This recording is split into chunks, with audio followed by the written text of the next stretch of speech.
Let's take a look at day 2 and the big race on day 2. It's the Queen Mother Champion Chase, 2-miler. It's normally a cracker, unfortunately. Slight lustre taken off it this year with the absence of Sprinter Sacra. For those of you that were at the festival last year, you remember he was a runaway winner. He's one of the best horses we've seen in recent years. He was ruled out earlier in the season. It's left a horse called Sire de Grugy to dominate this category throughout the course of the season. He's the favourite for the race. There's plenty of runners in behind we could give chances to. It has a very open look this year. Mick Sire de Grugy heads the betting, but lots of others win with chances.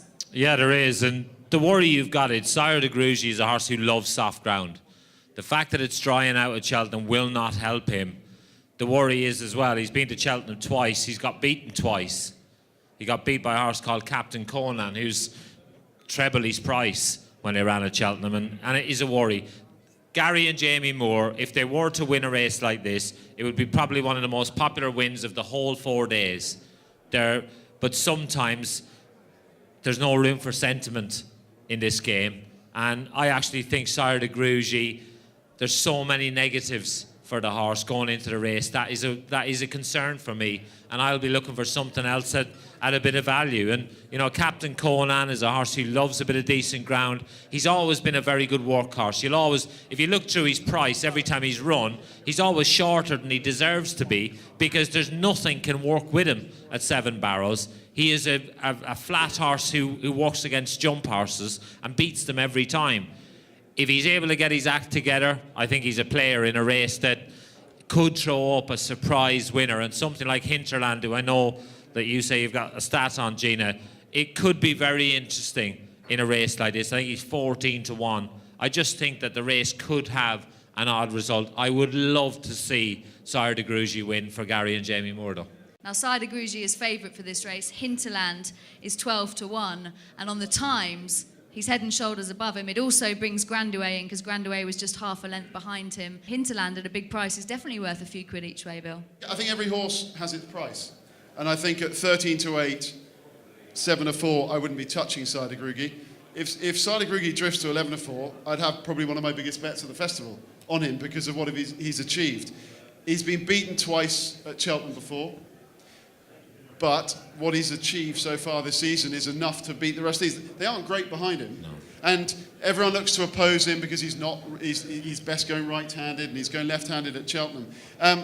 I always think when I look at a race like this, you should price it up mentally in your own head and think, you know, Captain Conan's second favourite, maybe Arvika Legionnaire. The one horse I just cannot understand the price is Wishful Thinking. Third in the race last year. He's in at 33-1. The stable are in miles better form. He as a horse is in miles better form.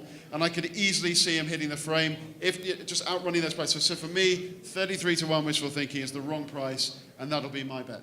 I was on a panel with Richard Johnson earlier in the week, and he put Wishful Thinking up as a horse who had a very, very good each-way chance, and he put him up as one of his each-way bets of the whole festival.